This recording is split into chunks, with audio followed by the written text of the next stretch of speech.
Hey guys, in this one I'm gonna show you how you could loop a pyro simulation. First we're gonna put together a pretty basic pyro setup, so you could start from there or use your own one. Then I'm gonna show you how to loop that. And finally I'm gonna show you how you can loop a pyro simulation that's been remeshed using the volume mesher. So this is by no means the best solution, and this may not work for any situation. If you have any better option to do that, hit me in the comments. I'd be really glad to hear about that. So for the sake of the tutorial, I'm gonna keep everything quite low res, but on screen you can see some examples of what you can achieve using this technique. So yeah, let's dive in. So let's start with a sphere, set the radius to 20 centimeter, and maybe the type could be icosahedron. Then with the sphere selected, we're gonna go to tags, simulation tag, and we wanna add a pyro emitter. And in the emission type, we wanna set this to volume to emit from the inside of the sphere. Right away, I'm gonna add some density here. So I'm gonna set this to 15. We're gonna move down to the temperature and uncheck that. Hit Ctrl D to go to the project settings. I'm gonna set this to 25 FPS. For the length here, I'm gonna set this to 300. Then I'm going to move to the simulation tab, pyro, and I'm going to set the density buoyancy to -22. I'm going to dial back the vorticity strength to 2. Then for the turbulence, I'm going to set the strength to 0. Let's open up the Redshift render view, and we can't see nothing here, and this is because we need some light. Let's go to the content browser. So let's bring in some light. And we also gonna need a pyro volume that we wanna drop on the pyro output. And so now we can see the pyro. So maybe in your project you want more details, so just feel free to go to the project settings, Ctrl D, and in the simulation pyro tab here, you could set the voxel size to something smaller. In my case, I'm just gonna keep 5 centimeter. Okay, so now we want to bake the pyro output. So let's go to the cache and simply click cache scene, and you wanna store the files at project location. So from here, we could loop that directly, or if you wanna see the part for the remeshed version, just skip ahead to the timecode down below. So here we have baked the VDB file, but in the pyro output, there is no good way of controlling the animation. So my workaround for that is to go to Redshift object and use a Redshift volume. So let's just add two nulls. I'm gonna call this one pyro and this one RS volumes. Just to keep things organized, we're gonna select the Redshift volume. And in the path here, I wanna go to the volume and select my VDB sequence, then open that. Okay, so let's go to the animation, set this to simple and detect the frames. Then in the volume, I don't want to see the bounding box, and for the preview, I want points. Let's add the points to display here, and I want to move that aside. So the preview is not that great, but if I just control drag this on my volume, and if I open up Redshift, you can see that those are the same. We could just disable those, set that back to 0. Then with the volume selected, I'm gonna go to the object and I want the animation to go from 101 to 300 and I want a frame rate of 25. So this is pretty important. You want your frame rate to be the same everywhere. So frame 0 in my timeline is now frame 101 from my VDB sequence. And so this is gonna stop at 200. So we don't need the frames before 101, so we could simply go back to the volume folder and delete everything that we don't need. So this is gonna save us a bit of disk space. I'm gonna call this one 1RS volume. I wanna control drag this and call that 2RS volume. Here in the animation, I want the start offset for this one to be 100. I'm just gonna go to basic and I want a custom color for this. Set that to red and move that over. This is now starting at frame -100 and it's gonna stop at frame 100. So yeah, to switch between those, we're gonna go to the pyro volume, advanced. And in here, we're gonna use the density remap range. And here we have the new max. This is our base volume. So I'm gonna control drag this one, call that one one pyro volume, drop that on the first one. So here we have the pyro volume node. I'm gonna go to basic and call that one pyro volume. Then in advanced, I wanna go to frame 0. I'm gonna set the new max to 0, add a keyframe. At frame 100, I want the new max to be 1, add a new keyframe. And at frame 200, I want this back to 0. Then I'm gonna control drag this one, call this one 2 pyro volume, and drop that onto Redshift volume 2 here. I wanna open that, and I wanna call this one 2 pyro volume as well, just to make things easier to understand. And I'm gonna select both of them, right click the new max, animation, show track. I'm gonna open up the render view. And as we have offset the second volume here, we also want to offset the material animation here. And I'm gonna bring that back 100 frames so it matches the offset of the animation. Now, if I scroll through, you can see that this one is appearing while the second one slowly disappears. And this is how we can crossfade those two animations. So now we want this to repeat because after 100 here, this is just simply gonna stop. So let's select those and let me just show you the curves. So with those selected, we want to repeat that after. And so here, this is gonna repeat forever. And we also know that the animation stops here. So we just want the animation here to be looping instead of being just on simple. So we know that the VDBs are gonna loop as well. Okay, just gonna render this to show you the results. Let's select Redshift Volume 2, right click the arrow here just to set this back to 0. And so here, those are overlapping. And here, I just wanna go to my render settings. I'm just gonna export a really small video just to see and make sure that this is 25. Here, I wanna export the first 100 frames. I want to go to Redshift Advanced and I want to disable the global illumination. And for the sampling, I'm simply going to set this to 1. This is going to be pretty noisy, but yeah. Here we are, and we have this nice looping smoke animation. So this is a 4-second loop. You could make this longer if you want, but yeah, that's the base idea. Just one thing I wanted to point out is when I render this, it renders a few frames and then the render just stops. I'm not sure if you have this issue, but anyways, what I do as a workaround is simply select the volumes and the light. I copy that in a new file, so hit Ctrl D and match the frame rate and the length of the animation. Just copy that here and then go back to your render settings and just set those up correctly. I'm not sure if this is a bug or something that's related to my system. Just let me know if you have this issue as well. Okay, and so now I'm gonna show you how to do that with a volume measure. Okay, so this time I'm gonna delete the RS volume and the pyro volumes here. Activate the pyro outputs again. I'm just gonna select that, delete the selected cache. Yes. Let's uncheck the cache here and cache this again. Okay, so I just recached this just to have the whole animation here. So with the pyro output selected, I'm gonna use Alt and add a volume builder. Then with the volume builder selected, I'm gonna use Alt and add a volume measure. Just gonna uncheck the volume measure. I'm gonna select the volume builder. The voxel size here, I could set this to 3. Then I'm gonna select the pyro output, and for the surface threshold here, we could set this to 0.01. And so this gives us a pretty nice representation of the original smoke. And if I activate the measure, so yeah, as I said, this is pretty low res. So this is just for me to be able to show you that in real time. Okay, and then we wanna bake the volume measure now. So we're gonna right click the volume measure, bake as alembic, and go to this little cogwheel. Here, I want to bake from frame 100 to 300. Let's hit OK.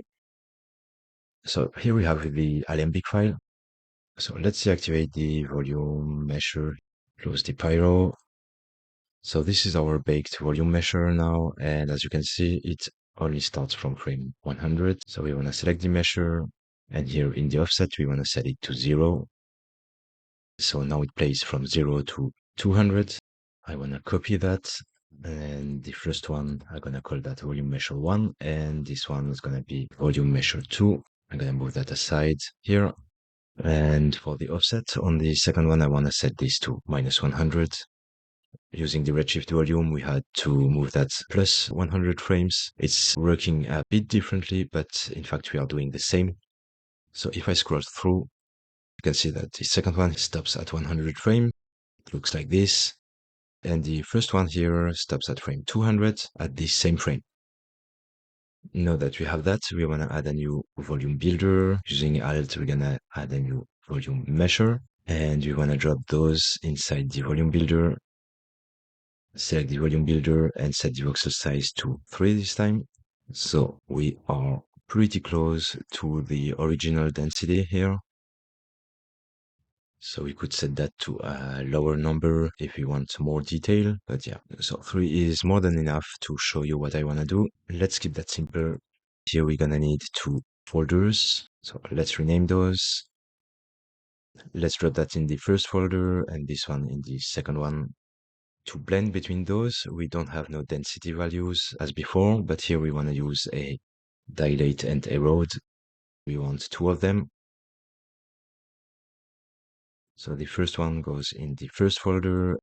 We want this to be in the first position. So if we set the offset on those to 0, we have the same thing. Let's rename those erode 1 and erode 2. I'm not sure why, but we can't change both at the same time. So I'm gonna do one and then the other. So let's set this to -5, up the iterations, maybe to 2. Same for this one, -5, 2 iterations, even maybe 3. So yeah, that's up to you and it depends on your scene. So yeah, I'm gonna set those iterations to 3. And what I want is animate the strength here. So at frame 0, I want 100% strength on this one. And the second one should be 0. Then going forward 100 frames, I want to reverse that. So the strength for the second one should be 100. And for the first one, I want to bring that back to 0 at a keyframe. And then frame 200, we want to go back to 100 on the first one and 0 for the second one. Let me just hide the work plane. Just one thing I forgot to do is selecting both measures here and set the mode to loop. And we want to select the second one here and bring that back to 0 to overlap with the first one. I want to select the dilate and erode here, right click, animation, show track. Select that, go to the F curve. Here we want to repeat. So this continues after frame 200. Here, same. I don't know why I can't have both in the timeline here at the same time. But yeah, let's select dilate and erode 2. Go to the strength, animation, show track, select it, go to the curves and set this to repeat. Go to the standard mode here again. Frame 0, it looks like this. Frame 100, we have exactly the same. 200, it's the same again. And 300, same. So this will loop perfectly. So maybe here at frame 47, we are losing a bit of detail compared to frame 0. So we just want to play with the curves a bit. So let's go to the volume builder, dilate erode, right click here, show F curve. Let me just move that to the right. Let's select all the keyframes and go is here. Then select the top ones and set the right time to 25. And the bottom one here, I want to set this to 75. Now frame 50, this one is a bit thicker now. I'm going to select the second one, right click the strength, show F curve. For this one, I'm going to do the opposite. So I'm going to select everything, is here. The top one here should be 25 frames. and the bottom ones here should be 75. When I scroll through, we are keeping a bit more of this thickness now. I'm gonna render that from 0 to 100. Okay, so here, this is perfectly looping now. So it's pretty low res, but you get the idea.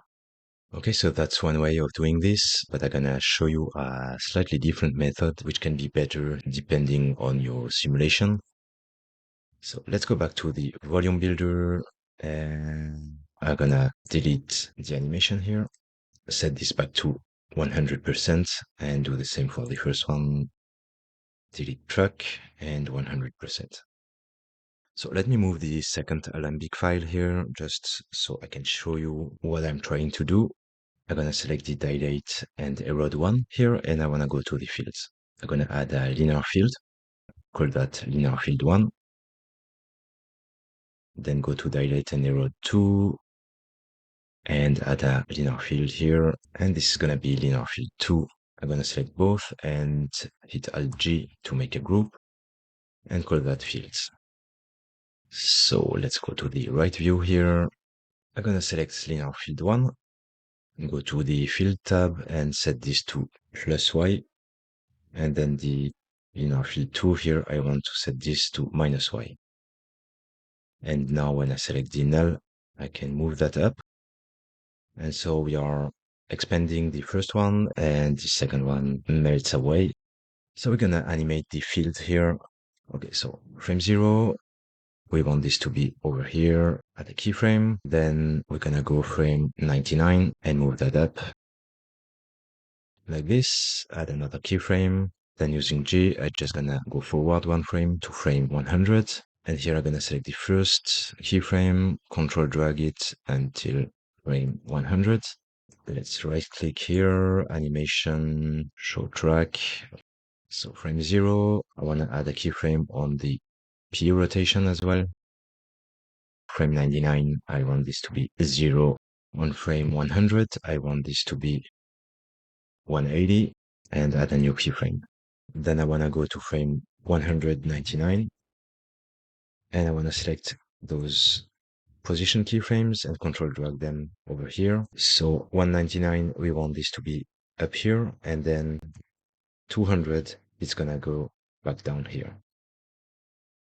On 199, we simply want to add a keyframe for the rotation. On frame 200, we want this to go back to 0. So basically what you're doing here is the field is gonna go from bottom to top and reveal this one, and then it's gonna go back down, it's gonna be reverted, so the effect itself is reverted as well. And this time we are revealing the second shape here. I just wanna select all the keyframes here and make sure the interpolation is linear. And I wanna set the Z position for the second alembic to be 0. If I double click here and set this to 100, we should get a loop.